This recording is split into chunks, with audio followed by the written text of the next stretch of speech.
아주 먼 옛날에 나이 50이 되도록 자식이 없는 김씨성을 가진 큰 부자가 있었습니다.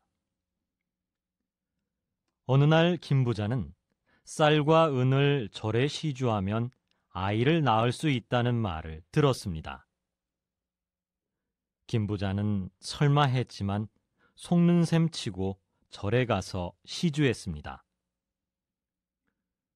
얼마 후 김 부자는 딸을 낳았는데 스스로 청하여 아이를 낳았다는 뜻으로 자청비라고 이름을 지었습니다.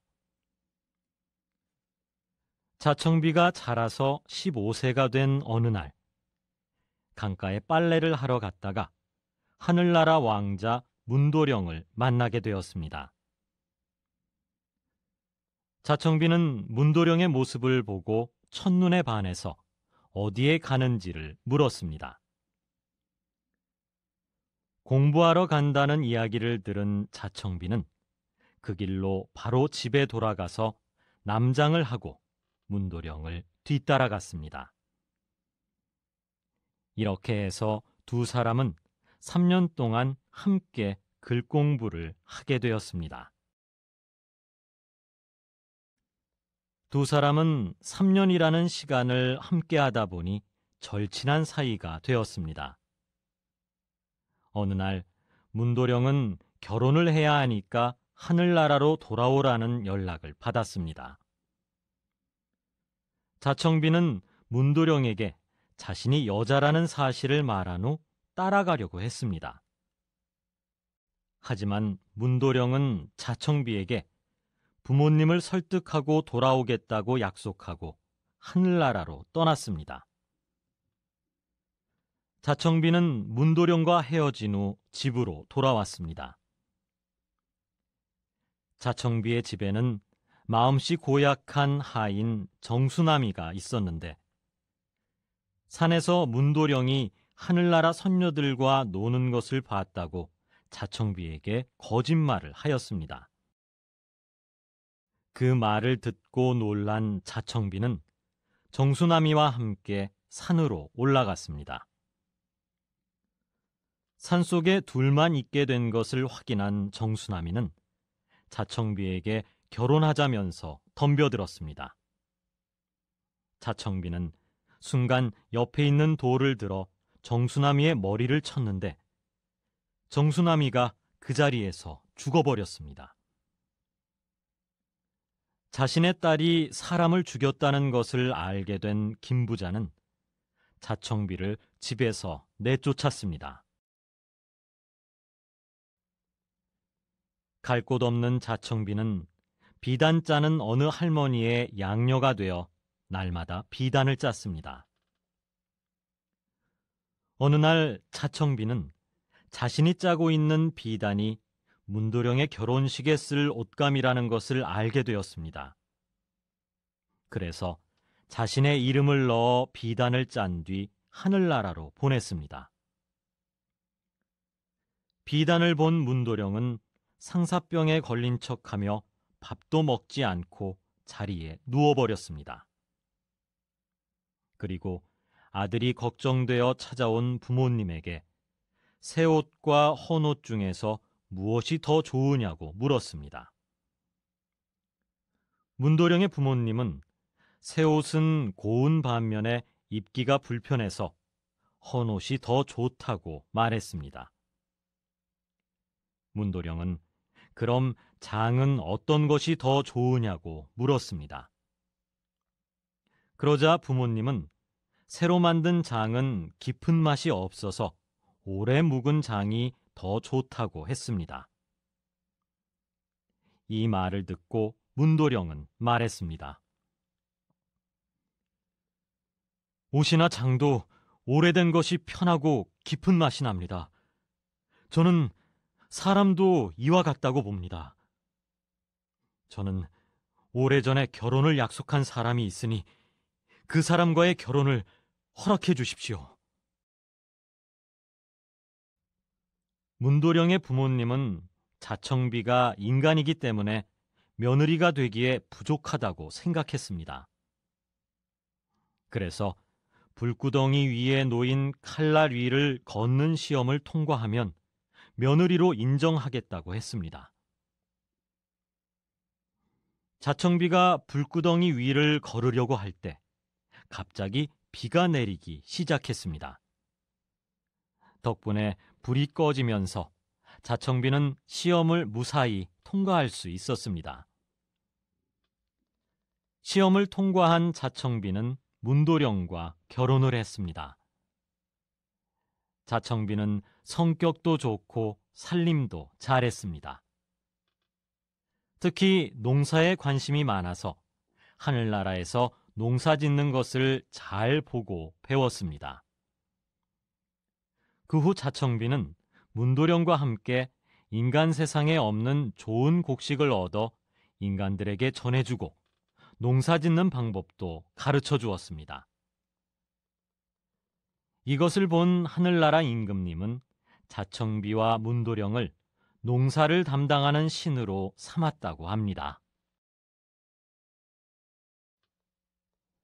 아주 먼 옛날에 나이 50이 되도록 자식이 없는 김씨성을 가진 큰 부자가 있었습니다.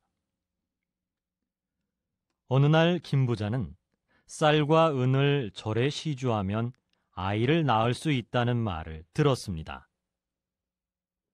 김 부자는 설마 했지만 속는 셈 치고 절에 가서 시주했습니다.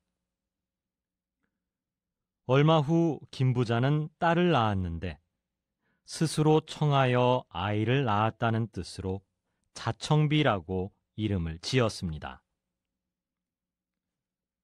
자청비가 자라서 15세가 된 어느 날 강가에 빨래를 하러 갔다가 하늘나라 왕자 문도령을 만나게 되었습니다. 자청비는 문도령의 모습을 보고 첫눈에 반해서 어디에 가는지를 물었습니다. 공부하러 간다는 이야기를 들은 자청비는 그 길로 바로 집에 돌아가서 남장을 하고 문도령을 뒤따라갔습니다. 이렇게 해서 두 사람은 3년 동안 함께 글 공부를 하게 되었습니다. 두 사람은 3년이라는 시간을 함께 하다 보니 절친한 사이가 되었습니다. 어느 날 문도령은 결혼을 해야 하니까 하늘나라로 돌아오라는 연락을 받았습니다. 자청비는 문도령에게 자신이 여자라는 사실을 말한 후 따라가려고 했습니다. 하지만 문도령은 자청비에게 부모님을 설득하고 돌아오겠다고 약속하고 하늘나라로 떠났습니다. 자청비는 문도령과 헤어진 후 집으로 돌아왔습니다.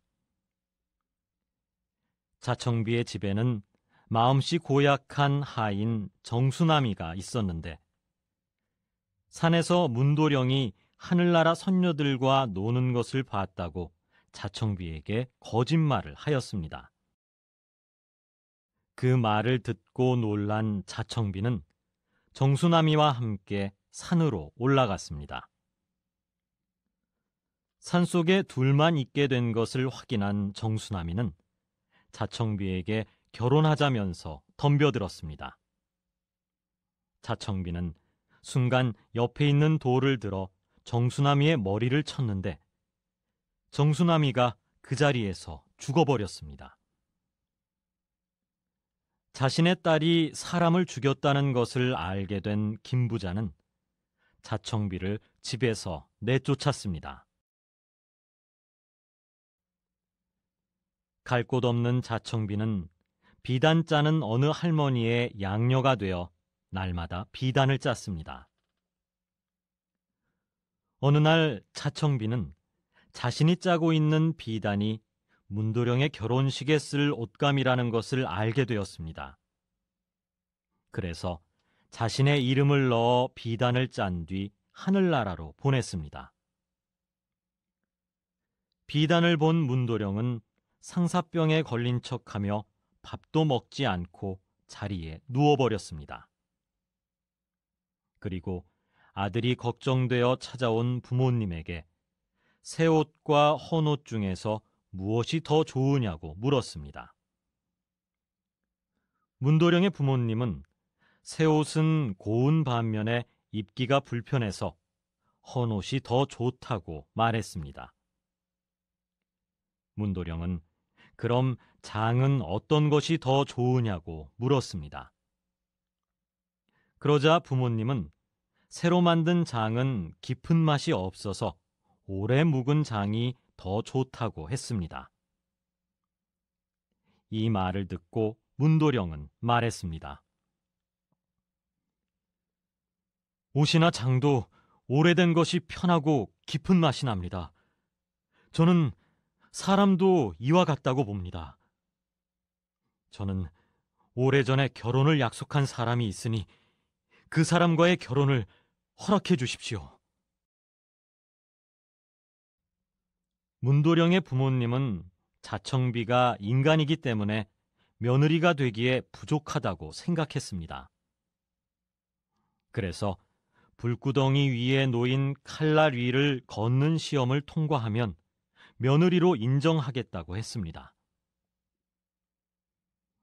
자청비가 불구덩이 위를 걸으려고 할 때 갑자기 비가 내리기 시작했습니다.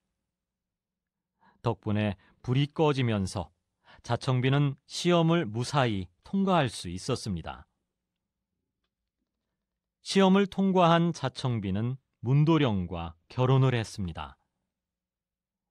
자청비는 성격도 좋고 살림도 잘했습니다. 특히 농사에 관심이 많아서 하늘나라에서 농사 짓는 것을 잘 보고 배웠습니다. 그 후 자청비는 문도령과 함께 인간 세상에 없는 좋은 곡식을 얻어 인간들에게 전해주고 농사 짓는 방법도 가르쳐 주었습니다. 이것을 본 하늘나라 임금님은 자청비와 문도령을 농사를 담당하는 신으로 삼았다고 합니다.